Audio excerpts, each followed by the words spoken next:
Hello students, कैसे हैं आप सभी। मैं विकास राठौर स्वागत करता हूं talking text books living no child behind present from Kota to India teaching live, जहां पे आप लोगों को ओलंपियाड्स के साथ साथ स्कूल एग्जामिनेशंस की प्रिपरेशन करवाई जा रही है। और मेरे साथ साथ आपको बहुत ही ऑसम टीम इस प्रिपरेशन के लिए आपकी हेल्प कर रही है और आप लोग अपने नोट्स बना रहे होंगे, ऐसी मैं आशा करता हूं, ऐसी मेरे को आप लोगों से उम्मीद है। तो अपने को आज जिस चैप्टर को डिस्कस करना है वो है हमारा सेल।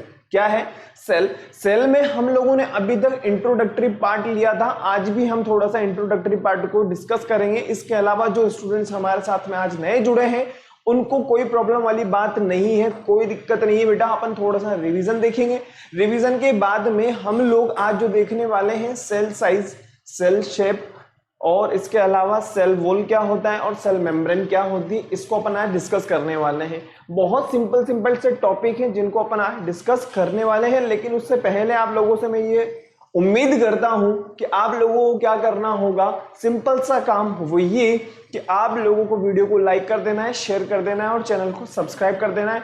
सब्सक्राइब करने के बाद में बेल आइकन प्रेस कर देना है ताकि आपको जब भी मैं ऑनलाइन रहूंगा तो उसका नोटिफिकेशन आपको इजीली मिल जाएगा। ओके, तो आज हमारा 9th क्लास का सेल का सेकंड लेक्चर है जिसमें हम लोगों ने सिंपल टर्मिनोलॉजीज को डिस्कस करना है। क्लियर है? चले आगे। तो आप लोगों को क्या करना होगा बेटा, मैं आप लोगों को पहले भी बताया था, मैं आप लोगों को पहले भी बता चुका हूं इसके बारे में, मैं आप लोगों को दोबारा फिर से रिपीट कर रहा हूं। वो ये कि आप लोगों को गूगल प्ले पे जाना है, गूगल प्ले पे जाने के बाद में टेलीग्राम को डाउनलोड कर लेना है। डाउनलोड करने के बाद में आप लोगों को जो फायदा होगा वो ये कि आप लोगों को t.me/ttb09009 ये कोड अप्लाई करना होगा, जिससे यहाँ पे आप लोगों के लिए जो स्टडी मटेरियल अवेलेबल है आप इजीली उनको एक्सेस कर लेंगे। ओके, और सबसे बढ़िया बात ये कि आप यहाँ पे जो भी स्टडी मटेरियल डीपीपी, इसके अलावा मैं कहूँ एक्सपेक्टेड क्वेश्चन जो हमारी टेक्निकल टीम ने आप लोगों के लिए अपलोड किया हुआ है, आप इनको प्रैक्टिस करके अपनी शानदार और फाड़ू तैयारी कर सकते हो।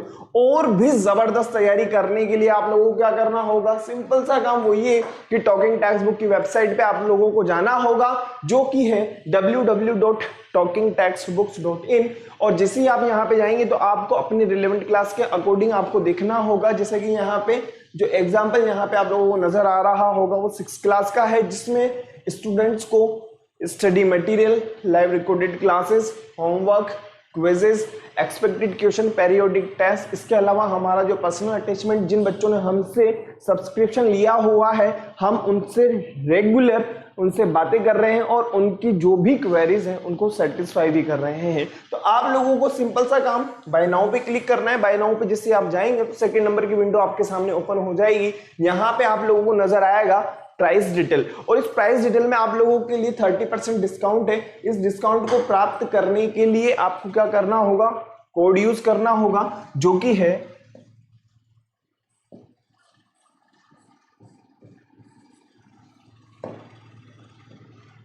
VR_Life।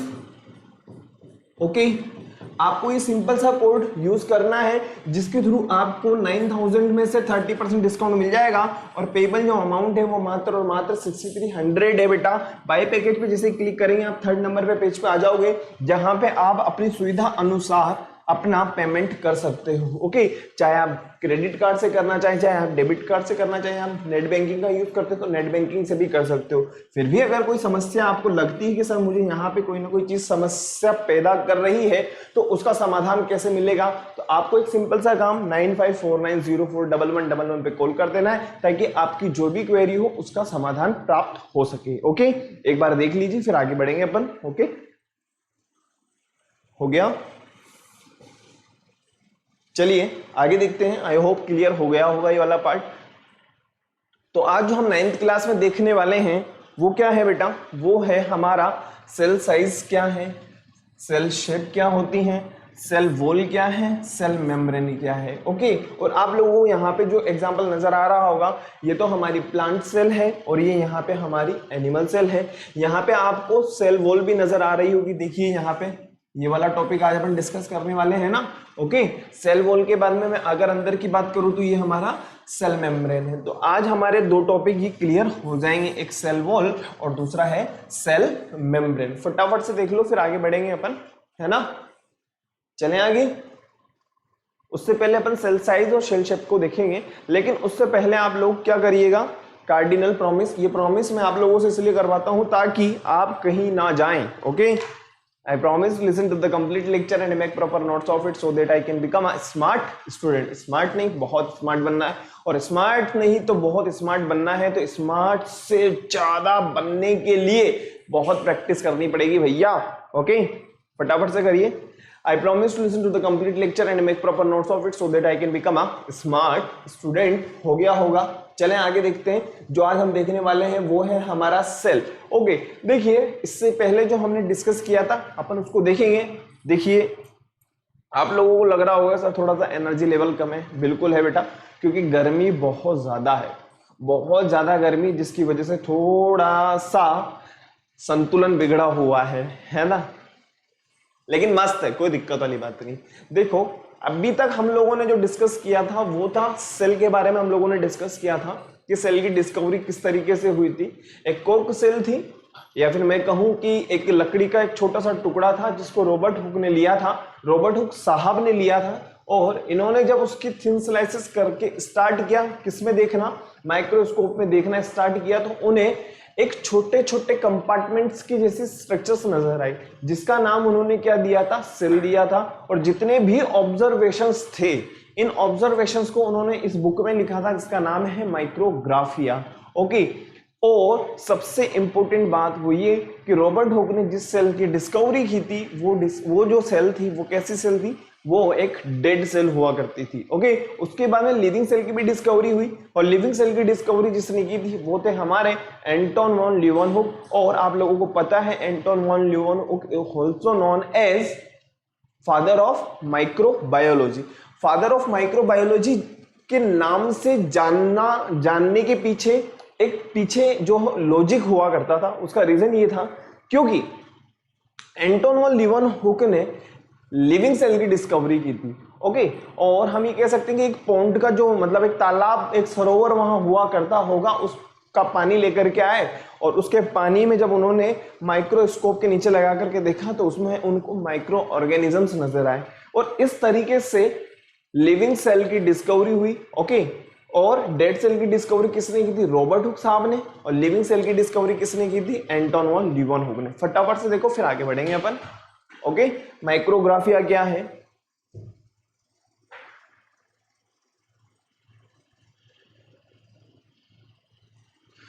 Robert Hooke was the first coin the term cell, the small structure in piece of cork under microscope in 1665। Clear. और जो भी ऑब्जर्वेशंस थे उन ऑब्जर्वेशंस को उन्होंने किस बुक में पब्लिश किया था, वो थी माइक्रोग्राफिया। ओके, फिर उसके बाद में एंटोन वॉन लीeuwenhoek आए थे। ये रहे एंटोन वॉन लीeuwenhoek, और एंटोन वॉन लीeuwenhoek ने सबसे पहले बैक्टीरिया, प्रोटोजोआ और ब्लड सेल्स को देखा, और इनकी डिस्कवरी की वजह से ही एंटोन वॉन लीeuwenhoek को क्या कहा जाता है, फादर ऑफ माइक्रोबायोलॉजी। क्लियर है, फटाफट से देखिए।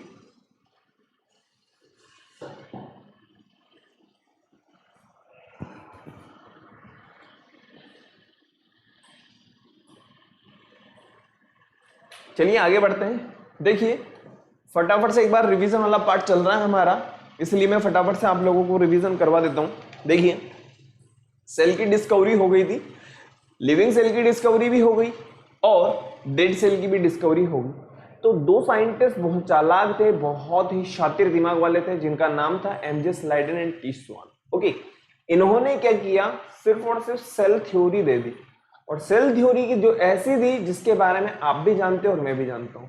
इन्होंने बताया कि all living organism made up of cell, और जो भी प्रोसेस हो रहा है या जो भी एक्टिविटी ह्यूमन बॉडी के अंदर हो रही है उसमें कौन पार्टिसिपेट करती है, सेल पार्टिसिपेट करती है। तो क्या हम इस चीज को नहीं जानते थे? बिल्कुल जानते थे, लेकिन इन्होंने जब सेल थ्योरी दी तो इन दोनों का नाम हो गया। ओके, जैसा कि आप लोगों को यहाँ पे नजर आ रहा होगा, एमजे स्लाइडेन एंड टी स्वान।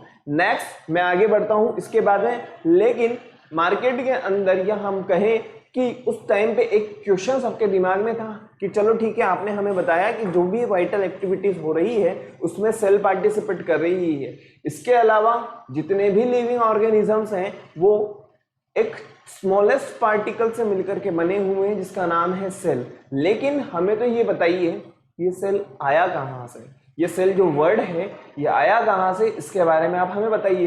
तो ये दोनों इस चीज के जवाब नहीं दे पाए। तो उस टाइम पे एक साइंटिस्ट हुआ करते थे जिनका नाम था रुडोल्फ विर्चो।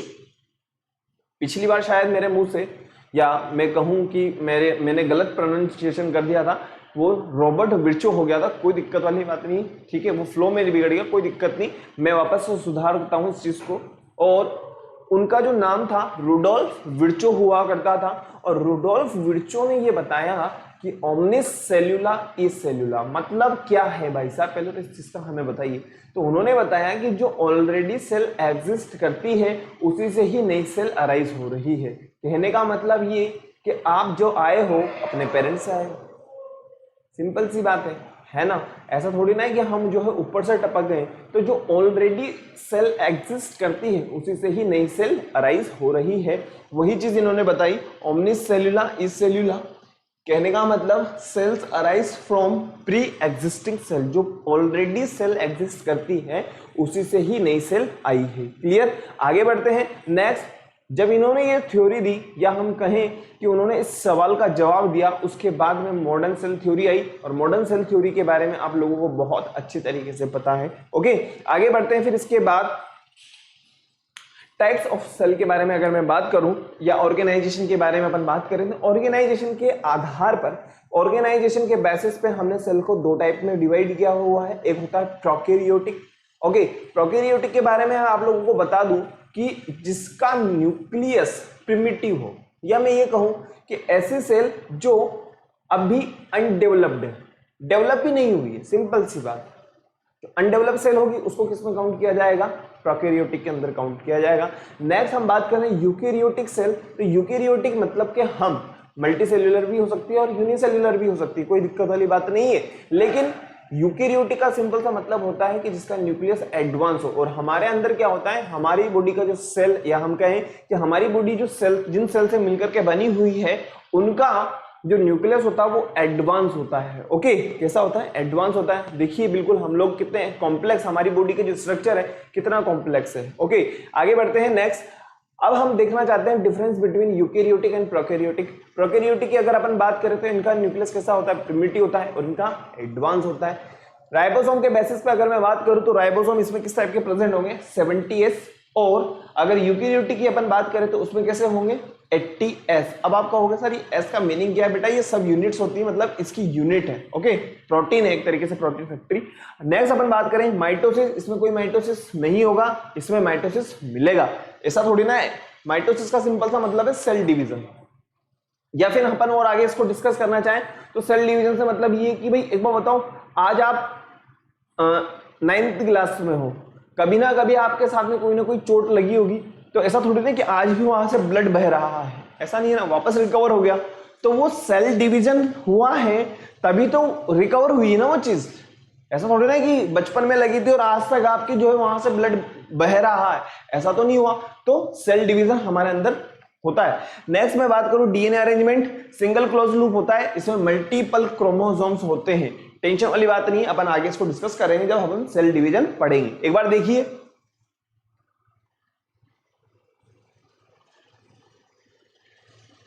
देखिए रेस्पिरेटरी सिस्टम की अगर मैं बात करूं तो इसमें क्या, किसमें होगा? प्लाज्मा मेम्ब्रेन में, और हमारे अंदर किसमें होगा?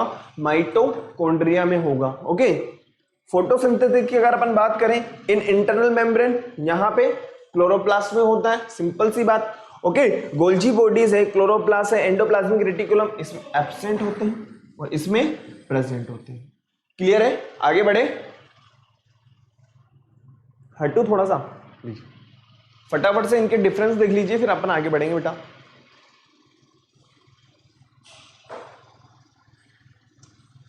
प्रोकैरियोटिक है और यूकेरियोटिक है। चलें आगे देखते हैं। अब हम बात करना चाहते हैं types of organism on the basis of number of the cell. तो दो टाइप की सेल होती है, एक होता है यूनिसेल्यूलर और दूसरा होता है मल्टी सेल्यूलर। यूनिसेल्यूलर का नाम से ही पता चल रहा है कि जिसके अंदर एक ही सेल होगी और वो एक सेल मल्टीपल एक्टिविटीज को करने के लिए, या हम ये कहें कि मल्टीपल एक्टिविटीज जो भी प्रोसेस के अंदर हो रहा है उसको करने में सक्षम होगी। ओके, तो वो होगा हमारा यूनिसेल्यूलर। जैसे कि अमीबा के अंदर एक ही सेल होती है और उस एक सेल से ही सभी की सभी वाइटल एक्टिविटीज होती हैं। नेक्स्ट मैं बात करूं जैसा कि मल्टी सेल्यूलर, तो एक से ज्यादा, और हमारे अंदर क्या होता है, एक से ज्यादा सेल होती है। जैसा कि आप लोगों को पता होगा कि अगर मैं बात कहूं कि डाइजेशन के लिए तो डाइजेस्टिव सिस्टम बना हुआ है, एक्सक्रीशन के लिए एक्सक्रीटरी सिस्टम बना हुआ है, ट्रांसपोर्टेशन के लिए ट्रांसपोर्टरी सिस्टम बना हुआ है। भाई ट्रांसपोर्ट सिस्टम बना हुआ है ना हमारी बॉडी के अंदर, जो ब्लड वगैरह जा रहा है, ब्लड वापस से आ रहा है ना। इसके अलावा मैं बात करूं जैसा कि लंग्स के लिए तो रेस्पिरेशन वाला सिस्टम बना हुआ है हमारे। तो हमारी जो बॉडी है वो कैसी होगी, मल्टी सेल्यूलर होगी। फटाफट से देखो एक बार, unicellular these are the organism where a single cell constitute the whole organism. Amoeba है, पैरामीशियम है, क्लेमाइडोमोनास है, या बैक्टीरिया वगैरह की मैं बात करूं are the example of unicellular organisms. जितना भी प्रोसेस हो रहा है, चाहे वो रेस्पिरेशन हो, चाहे मेटाबॉलिज्म हो, चाहे वो एक्सक्रीशन हो, चाहे वो ग्रोथ हो, चाहे वो रिप्रोडक्शन हो, एक ही सेल रेस्पॉन्सिबल होती है। मल्टीसेल्यूलर की अगर अपन बात करें, these are organism formed of many cells. जैसा कि मैंने आप लोगों को बताया कि सभी के लिए अलग अलग सेल्स होती हैं। ओके, अलग अलग सिस्टम बना हुआ है। आई होप क्लियर हो गया होगा। ओके, आगे बढ़ते हैं। ह्यूमन बॉडी का जो स्ट्रक्चर होता है वो इस तरीके से, जैसा कि सेल थ्योरी जब आई थी तो सेल थ्योरी में कहा गया था कि all organism consist of cell. भाई सभी जितने भी ऑर्गेनिज्म है वो किन से मिलकर के बने हुए हैं, सेल से मिलकर के बने हुए हैं। अगर हम हमारे ऑर्गेनिज्म की बात करें तो भाई एक बार बताओ, एक सेल कंसिस्ट होकर के क्या बना रही है या कंबाइन होकर के क्या बना रही है, टिश्यू। टिश्यू से मिलकर के क्या बन रहे हैं, ऑर्गन। ऑर्गन से मिलकर के क्या बन रहे हैं, ऑर्गन सिस्टम। और ऑर्गन सिस्टम से मिलकर के ऑर्गेनिज्म बन रहा है। Organism can be made of one cell और मेनी ऑर्गन सिस्टम। फटाफट से उतार लो बेटा एज इट इज। एक मिनट में साइड हो जाता हूं, लीजिए। क्लियर है, चलो आगे बढ़ते हैं। देखिए नेक्स्ट, जैसा कि आपको पता चल रहा होगा, एंटोन लियोन हुके, रॉबर्ट हुके और इनकी बुक है, ये आप लोगों के लिए है बेटा। एक बार रिवीजन आप अपने हिसाब से देख लीजिएगा। रिवीजन में अपन वापस से देखते हैं, ये तीनों के तीनों साइंटिस्ट आ गए जो सेल थ्योरी से रिलेटेड है। इसके अलावा जब इन्होंने एक स्टेटमेंट दिया था ओमनिस सेल्यूला ई सेल्यूला, उसके बाद में मॉडर्न सेल थ्योरी आ गई थी। अब हम बात करते हैं सेल साइज की। देखिए सेल आ चुकी है, कोई बात नहीं, देखो सेल आ चुकी है, लेकिन अब जो साइंटिस्ट थे उन्होंने बोला कि यार सेल आ चुकी है, सेल थ्योरी भी दे चुके हैं सेल के बारे में, जिन्होंने बताया कि सेल ऑलरेडी जो प्री एग्जिस्टिंग सेल से ही नई सेल आ रही है। तो अब साइंटिस्ट ने ये करा कि सेल साइज और सेल शेप के ऊपर डिस्कवरी करना स्टार्ट कर दिया और डिफरेंट साइज की सेल्स को उन्होंने दुनिया के सामने रखा, जैसे कि आप लोगों को यहाँ पे नजर आ रहा होगा। The size of the cell is related its function. Smallest cell की अगर मैं बात करूं तो वो होती है PPLO, जिसे कहा जाता है माइकोप्लाज्मा, जिसका पूरा नाम होता है प्लूरो निमोनिया लाइक ऑर्गेनिज्म, जिसकी शेप 0.1 से लेकर के 0.5 माइक्रो साइज होती है। अब अगर मैं बात करूं लार्जेस्ट एनिमल सेल की तो वो होती है ऑस्ट्रिच एग। आप इजीली उसको हाथ में लेकर के देख सकते हो। PPLO को आप नहीं देख सकते क्योंकि बैक्टीरिया एक तरीके से। ओके, नेक्स्ट अपन बात करें longest cell, longest animal cell, तो नर्व सेल्स होती है हमारी बॉडी के अंदर, न्यूरॉन सेल। नेक्स्ट मैं बात करूं प्लांट सेल की तो वो है एक्टाबुलेरिया। प्लांट सेल और एनिमल सेल की हेम फाइबर हो जाएंगे। लार्जेस्ट ह्यूमन सेल की अपन बात करते हैं वो है एग सेल, और स्मॉलेस्ट ह्यूमन सेल की अपन बात करें तो वो होती है स्पर्म सेल, और ये मेल के अंदर प्रेजेंट होता है। ओके क्लियर, आगे बढ़े। चलिए फटाफट से एक बार देख लीजिए बेटा, cell size and cell shape.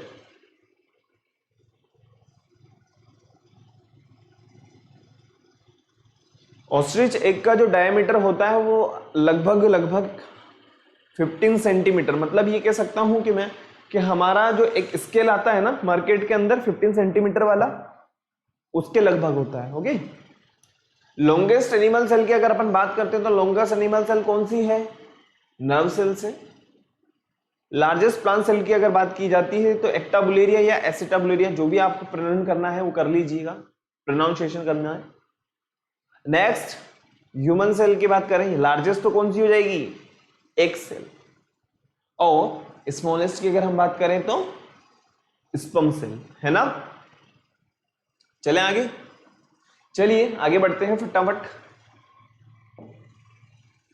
Cell shape के बारे में आप लोगों को यहां पे नजर आ रहा होगा। अभी तक हम लोगों ने देख लिया कि लंबाई के बारे में अगर अपन से कोई पूछे तो अपन सब चीजें बता सकते हैं कि सबसे छोटी सेल कौन सी है, सबसे बड़ी सेल कौन सी है, सबसे लंबी सेल कौन सी है, प्लांट्स के अंदर कौन सी होगी, ओके, और एनिमल के अंदर कौन कौन सी होगी। फिर उसके बाद में सेल में और भी ज्यादा इवोल्यूशन होने लगा और डिफरेंट शेप की सेल हमें नजर आने लगी। जैसा कि आप लोगों को नजर आ रहा होगा, अगर हम हमारी स्किन की बात करें पूरी की पूरी फ्लैट है ना, तो कहा जाएगा इसको फ्लैटेंड। ओके, एग्जांपल की अगर मैं बात करें स्किन सेल, कॉलमनर, डिस्कोइडल की मैं बात करूं तो जो आरबीसीज होते हैं, आरबीसी की अगर मैं बात करूं, आरबीसी कैसी होती है? डिस्क लाइक शेप होती है। ओके, स्फेरिकल हो जाएगी, स्पिंडल हो जाएगी, इलोंगेटेड मतलब लंबाई में अगर बात की जाए तो वो नर्व सेल हो जाएगी। ब्रांच की अगर मैं बात करूं, pigment cell of skin. Okay, bean shape की अगर अपन बात करें तो क्लोरोप्लास्ट आप लोगों को पता होगा, जो उसमें गार्ड सेल होती है ना, गार्ड सेल के अंदर क्लोरोप्लास्ट प्रेजेंट होते हैं, जिसे कहा जाता है बीन शेप या किडनी शेप। फटाफट से देख लीजिए बेटा, नर्व सेल है, ब्लड सेल है, बोन सेल है, स्पर्म सेल है, ओवम सेल है। ओके, मसल सेल्स भी आप लोगों को यहां पे नजर आ रही होगी। फटाफट से देखिए, ये सेल शेप के बारे में है, डिफरेंट शेप की हो सकती है, लेकिन वर्क सभी, जब हम इनके सेल ऑर्गेनल्स पढ़ेंगे, जैसे न्यूक्लियस, माइटोकॉन्ड्रिया है, राइबोसोम्स है, एंडोप्लाज्मिक रेटिकुलम है, गोल्जी अपैरेटस है, पैरोक्सिसोम्स है, ठीक है। इनको जब हम देखेंगे तो सभी सेल्स के अंदर इनकी जो वर्किंग होती है या फंक्शंस होते हैं वो सेम होते हैं। ओके, चलें आगे। सेल शेप क्लियर हो गया होगा, है ना। चलिए आगे बढ़ते हैं। अब हम बात करते हैं सेल स्ट्रक्चर के बारे में। जो प्लांट सेल्स होती हैं, प्लांट सेल का जो आउटर मोस्ट कवर होता है बहुत हार्ड होता है, बहुत सख्त होता है, आप लोगों को पता होगा। तो ये इसे क्या कहा जाएगा? इसे कहा जाता है सेल वॉल। ओके, क्या कहा जाएगा? सेल वॉल कहा जाता है। और आप लोगों को बता दो, जो सेल वॉल होती है ओनली प्लांट सेल के अंदर ही प्रेजेंट होती है। तो फटाफट से देखिएगा, it is the outer most covering of the plant cell, it is absent in animal cell. फटाफट से इन चीजों को लिख लीजिए बेटा, कहीं पर भी आप अपने नोट्स जहां पर भी बना रहे हैं फटाफट से इन दोनों को लिख लीजिए। सेल वॉल जो होती है वो रिजिड होती है। Okay, it is made up of cellulose, ध्यान से सुनिएगा, सेल्यूलोज और हेमी सेल्यूलोज। सेल्यूलोज और हेमी सेल्यूलोज से मिलकर के बनी होती है क्या? प्लांट्स के बाहर, जो बाहर की तरह आपको जो एरिया नजर आ रहा है या बाहर की तरफ की जो कवर नजर आ रहा है उसे कहा जाएगा सेल वॉल। और किससे मिलकर के बनी हुई होगी? सेल्यूलोज से या हेमी सेल्यूलोज से मिलकर के बनी होगी। नेक्स्ट में बात करूं, it is made up of calcium, magnesium, pectate. Clear? आगे देखो, फिर आगे बढ़ते हैं अपन। लिख लीजिए फटाफट से बेटा, हो गया?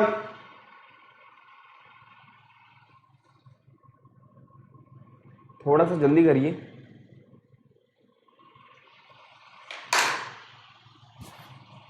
चलें आगे, चलिए आगे बढ़ते हैं। अब हम बात करना चाहते हैं कि क्या फंक्शन होता होगा। फटाफट से एक बार देख लेते हैं कि इसका क्या क्या फंक्शन होता है। तो प्लांट सेल का जो फंक्शंस हैं, it maintain the shape of the cell. बाहर की तरफ जो आपको नजर आ रहा है, देखिए बस आपको इस वाले पार्ट को देखना है, इसको मत देखिएगा। ये जो पार्ट आपको नजर आ रहा है ये इधर उधर भी होगा ही सही, ऐसा तो है ही नहीं कि मैं बोर्ड के पीछे जाकर के आप लोगों को बता सकूं। मतलब इस तरीके से देखिएगा, है ना। तो ये ऐसा का ऐसा पार्ट उस तरफ भी है। तो ये क्या है भाई? एक तरीके से हम ये कह सकते हैं कि ये सेल को एक डेफिनेट शेप प्रोवाइड कर रही है, एक डेफिनेट साइज को प्रोवाइड कर रही है।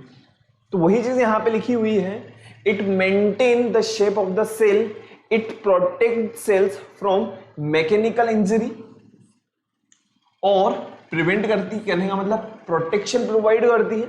नेक्स्ट जो है against gravity, mechanical support provide करेगी। नेक्स्ट हम बात करें, it is due to rigid aerial part of the plants are able to keep erect and expose their leaves to sunlight. Okay,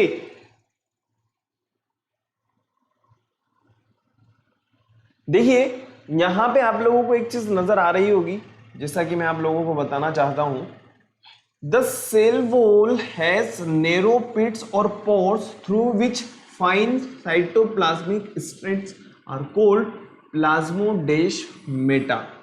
ये प्लाज्मोडेस्माटा क्या होता है? देखिए यहां पे छोटे छोटे पोर्स होते हैं, ये छोटे छोटे पिट्स होते हैं। अगर मान लीजिए भाई ऐसा तो है ही नहीं कि इसके पास में भी कोई सेल नहीं होगी, ऑब्वियसली होगी, सही, इसके पास में भी कोई, भाई हमने देखा था ना, देखो ये प्लांट सेल है, हमने क्या देखा था, इस तरीके से सेल होती है, तो ये एक सेल उठा के आपको यहां पे दिखाई दे रही है ना। अब एक बार बताओ, एक सेल यहां पर भी होगी, सुनना समझना,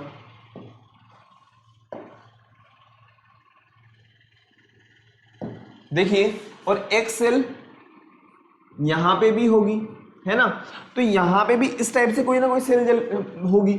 अब एक बार बताओ, अगर इस सेल से या इस सेल से किसी चीज को अगर ट्रांसफर करना है तो कोई ना कोई चीज तो होनी चाहिए, तो इन्हें कहा जाता है प्लाज्मोडेस्माटा, या मैं कहूं कि ये जो छोटे छोटे पोर्स यहां पे प्रेजेंट होंगे उन्हें कहा जाएगा प्लाज्मोडेस्माटा। फटाफट से देखो बेटा,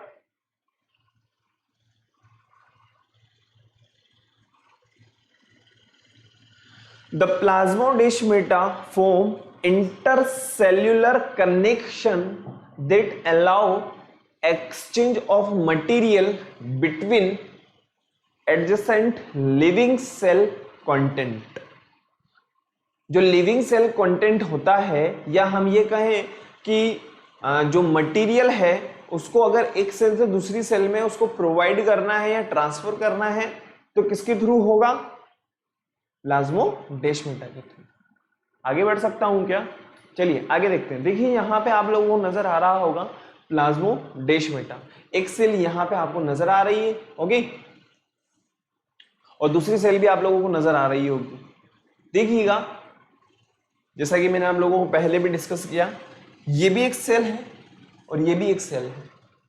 अब इस सेल से दूसरी सेल के अंदर अगर इस सेल से इस सेल के अंदर ट्रांसफर करना है तो किसके थ्रू होगा? प्लाज्मोडेस्माटा के थ्रू होगा। किसके थ्रू होगा? प्लाज्मोडेस्माटा के थ्रू होगा। जैसा कि आप लोगों को मैंने वहां पे बताया था, ये आपको ये सेल वॉल है, बाहर की आउटर कवरिंग जो है इसे कहा जाएगा सेल वॉल, और सेल वॉल में क्या प्रेजेंट है? Plasmodesmata. Plasmodesmata are microscopic channels which traverse the cell walls of plant cell and some algal cell, जो क्या करेगी? कम्युनिकेशन करेगी।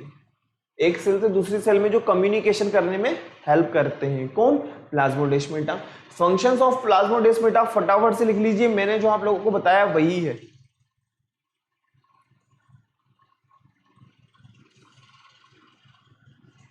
The plasma membrane in the cell are interconnected.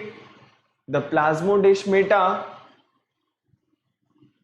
जो allow करती है movement of substances between two adjacent sales. Okay, चले आगे। I hope आपको सेल वॉल का फंक्शन और सेल वॉल जिसके थ्रू मटेरियल्स को या लिविंग मटेरियल्स को ट्रांसफर कर रही है वो किसके थ्रू कर रही है? वो प्लाज्मोडेस्माटा है। ये तीनों क्लियर हो गया होगा। आगे बढ़े, पक्का?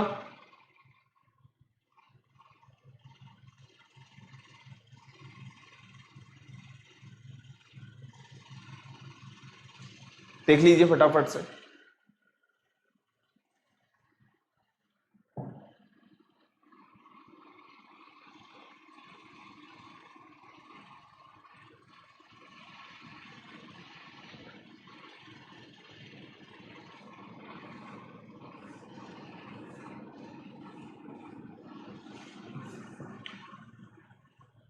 बेटा ये क्वेश्चन बहुत बार पूछा गया है। It is made up of cellulose and Hemy cellulose. तो अभी आप लोगों को बहुत इजी लग रहा होगा, लेकिन जब हम सेल मेम्ब्रेन पे आ जाएंगे तो सेल मेम्ब्रेन भी इसी तरीके से किसी ना किसी चीज से मिलकर के बनी होगी, है ना। तो हमें वहां पे कंफ्यूजन क्रिएट होता है, इसीलिए मैं आप लोगों से कह रहा हूं कि इस चीज को फटाफट से लिख लीजिए। मैं वापस से एक बार रिपीट कर देता हूं सेल वॉल के बारे में। It is the outer most covering of the plant cell. It is absent in animal cell, animal cell में नहीं होगी ये। Cell wall is rigid, strong, thick, porous and non living structure. Non living होती है। अब आपको मैं यहां पे जो चीज बता रहा हूं नॉन लिविंग, तो आपको ये चीज ध्यान रखनी है कि ये कैसी होती है, नॉन लिविंग होती है। इसका कनेक्शन जो है, जब हम ये देखेंगे कि परमिएबिलिटी क्या होती है, इम्परमिएबिलिटी क्या होती है, और फुल्ली परमिएबिलिटी क्या होती है, और सेमी परमिएबिलिटी क्या होती है, वहां पे मैं आप लोगों से पूछूंगा कि सेल वॉल लिविंग है या नॉन लिविंग है। इसलिए आपको ये बिल्कुल एज इट इज और शॉर्ट नोट्स लर्न करने ही होंगे। Okay, it is made up of cellulose and Hemy cellulose. Next अगर मैं बात करता हूं, it is made up of calcium and magnesium pectate. Cell wall of two adjacent cells are joined by layer called middle lamella। जैसा कि आप लोगों को यहाँ पे नजर भी आ रहा होगा, एक ये सेल वॉल है, एक दूसरी सेल वॉल है, और ये किसके थ्रू जुड़ी हुई है, मिडिल लेमिला के थ्रू जुड़ी हुई है। ओके,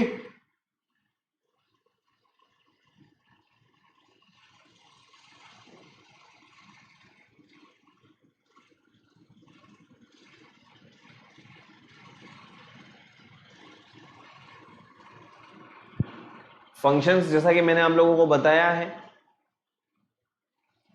आगे बढ़े, प्लाज्मोडेस्माटा में आप लोगों को बहुत अच्छे से क्लियर कर चुका हूं, है ना।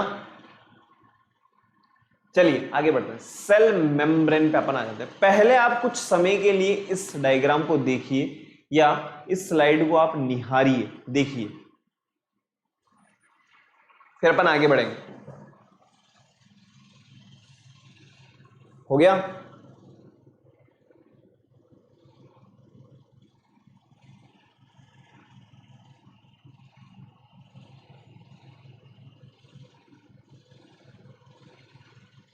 देखो, बात को समझने की कोशिश करिएगा बेटा।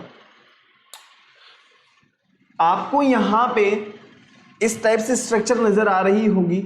ये तो ऊपर की तरफ हेड है ना, ये ऊपर की तरफ हेड है, देखो ना ये, और इसकी दो टेल हैं, ये इसकी दो टेल है, ऐसा इसकी दो टेल हो जाएगी, और नीचे भी ऐसा का ऐसा ही है।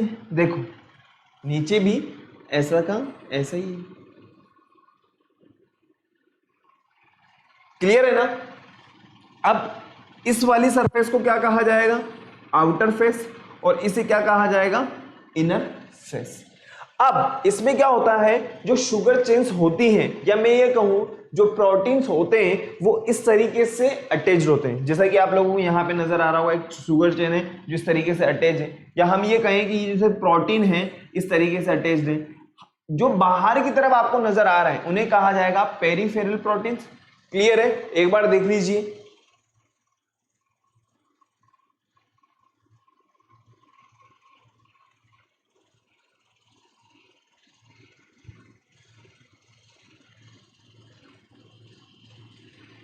Peripheral proteins. और जो कोलेस्ट्रॉल्स होते हैं, वो कोलेस्ट्रॉल जैसा कि आपको यहां पे नजर आ रहा होगा, जैसा कि आपको यहां पे नजर आ रहा होगा, जैसा कि आपको यहां पे नजर आ रहा होगा, ये कोलेस्ट्रॉल है बेटा। ओके, इस तरीके से अटैच्ड होते हैं फटाफट से। तो हम ये कह सकते हैं कि ये एक तरीके से कैसा मॉडल है, सैंडविच मॉडल है। देखो यहाँ पे भी टेल, सॉरी यहाँ हेड है, इसकी दो टेल है, यहाँ पे हेड है और इसकी दो टेल, तो एक तरीके से सैंडविच बन गया ना ये। तो this model is also known as sandwich model. देखिए फटाफट से, plasma membrane name was given by Nageli. एक साइंटिस्ट हुआ करते थे जिनका नाम था नेगली, उन्होंने क्या कहा था, सेल मेम्ब्रेन का नाम दिया था। और इसकी जो थिकनेस होती है वो कितनी होती है बेटा, 75 एंगस्ट्रॉम होती है। फिर उसके बाद में दो साइंटिस्ट हुए थे, एक थे हमारे पास में सिंगर और दूसरे थे हमारे पास में निकोलसन। इन दोनों ने प्लाज्मा मेम्ब्रेन का एक मॉडल दिया जिसका नाम था fluid mosaic model. Fluid mosaic model of plasma membrane. According to them it consist of protein layer. जैसा कि मैंने आप लोगों को बताया कि प्रोटीन लेयर है ये एक तरीके से, ओके, ये प्रोटीन लेयर है। और सैंडविच मॉडल की तरह, एक मिनट हम थोड़ा सा ज्यादा ही आगे आ गए, एक तरीके से जो सैंडविच होता है ना, एक तरीके से जो सैंडविच होता है, एक मिनट, सैंडविच की तरह अटैच रहते हैं बिटवीन टू लेयर्स, दो लेयर के बीच में सैंडविच मॉडल की तरह इन्होंने एक मॉडल दिया था जिसे कहा गया था fluid mosaic model. Okay, Singer and Nicolson gave the fluid mosaic model of plasma membrane. According to them it consist of protein layer sandwich between two layer of lipids. Lipids भी क्या है, एक तरीके से प्रोटीन ही है ना। देखो plasma membrane को और क्या कहा जाता है, plasma membrane is also known as plasma cell membrane is also known as plasma membrane या प्लाज्मा लेमा। कभी आप कहोगे कि सर कभी तो आप सेल मेम्ब्रेन बोलते हो, कभी तो आप प्लाज्मा लेमा बोलते हो और कभी आप सेल मेम्ब्रेन बोल रहे हो, तो तीनों का मतलब एक ही है, कोई टेंशन वाली बात नहीं है। It is the limiting boundary of each cell which separates the cytoplasm from its surrounding. Okay, अगर हम बात करें ये किस किस में मिलेगी, ये प्लांट सेल में भी रहेगी और एनिमल सेल में भी प्रेजेंट रहेगी। क्लियर है। Plasma membrane is selectively permeable in nature. अब ध्यान से सुनिएगा, ये कैसी होती है, सेलेक्टिवली परमिएबल होती है। और जो सेल वॉल होती है वो फुली परमिएबल होती है, क्योंकि कैसी है, नॉन लिविंग है। मैंने आप लोगों से कहा था ना, ये हम आगे देखेंगे। तो ये कैसी होती है बेटा, सिलेक्टिवली परमिएबल होती है, या फिर हम उसके लिए कह सकते हैं कि वो परमिएबल है, कोई भी आओ कोई भी जाओ, क्योंकि भाई लिविंग तो है ही नहीं ना, डेड है वो, कोई भी आओ कोई भी जाओ, कोई फर्क ही नहीं पड़ने वाला। ओके, नेक्स्ट हम बात करें, it is made up of protein, lipids and carbohydrate.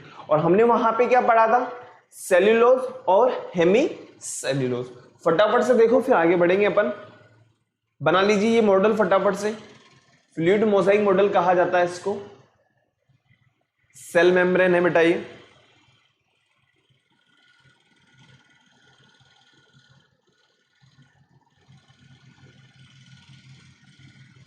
फटाफट से बना लीजिए। सिलेक्टिवली परमिएबल का सिंपल सा मतलब ये होता है, इट अलाउ या परमिट या entry and exit some selected materials. कुछ ही मटेरियल्स को क्या होगा, परमिशन दी जाएगी कि भैया आप जा सकते हो या आ सकते हो। ऐसा नहीं कि सरकारी काम चल रहा है कोई भी आओ कोई भी जाओ, ऐसा कोई फर्क नहीं पड़ेगा, ऐसी कोई दिक्कत नहीं, प्राइवेट वाला काम हो जाएगा। मतलब ये कि भैया आपको पूछ करके ही जाना पड़ेगा, नहीं तो चक्कर पड़ जाएगा। ओके, फटाफट से देखो, सिलेक्टिवली परमिएबल का मतलब ये है। और फुली परमिएबल की अगर हम बात करें तो फुली परमिएबल का मतलब सिंपल सा कि कोई भी आ रहा है कोई भी जा रहा है, कोई मतलब वाली बात नहीं है। फटाफट से हम आगे बढ़ते हैं। Permeability, impermeability, semi permeability, selectively permeability, जैसा कि आप लोगों को नजर आ रहा होगा कि इनका मतलब क्या है। ओके, ऊपर तो आप लोगों को नजर आ ही रहा है, ये फ्लूइड मोजाइक मॉडल है। ओके, कौन सा मॉडल है बेटा, फ्लूइड मोजाइक मॉडल है। ओके, अब हम बात करना चाहते हैं कि sir permeability, impermeable, semi permeable, इनका एक बार मीनिंग बता दीजिए। फटाफट से आप लोगों के सामने नजर आ रहा होगा, एक बार देखिए फिर अपन आगे बढ़ेंगे।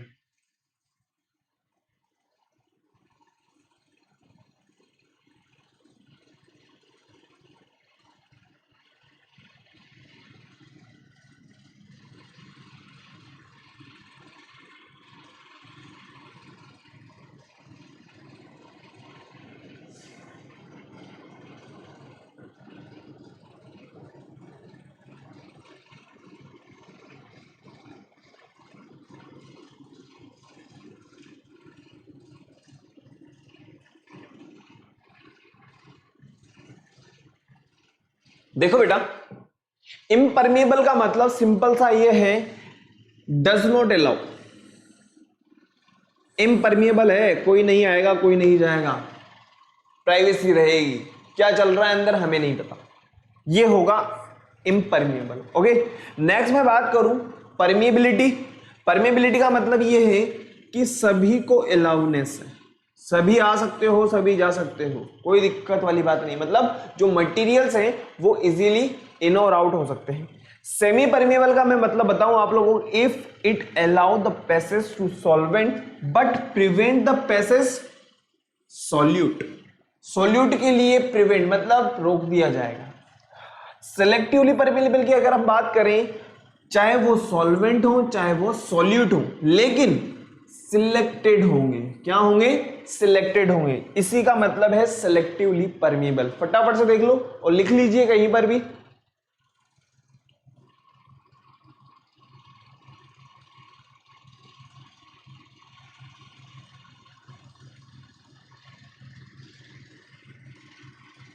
प्लाज्मा मेम्ब्रेन के लिए लिखा हुआ है यहां पे, द प्लाज्मा मेम्ब्रेन या the cell membrane are not freely permeable.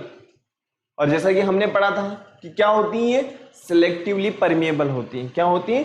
Selectively permeable होती है। ओके, क्लियर हो गया होगा बेटा, आगे बढ़ते हैं फटाफट से।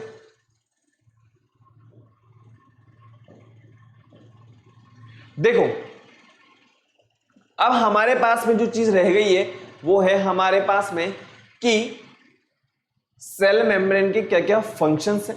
इसके अलावा नेक्स्ट क्लास में हम लोग कि किस तरीके से जो मटेरियल है वो एक सेल से दूसरी सेल के अंदर जा रहा है, मतलब हम देखने वाले हैं डिफ्यूजन और ऑस्मोसिस। ओके, और इसके अलावा हम सेल ऑर्गेनल को भी अपन डिस्कस करेंगे।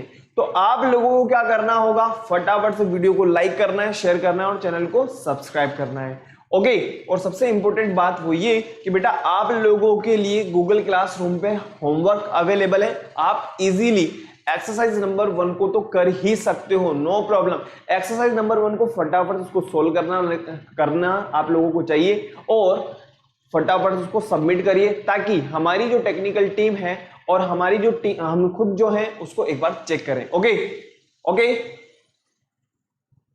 बाय।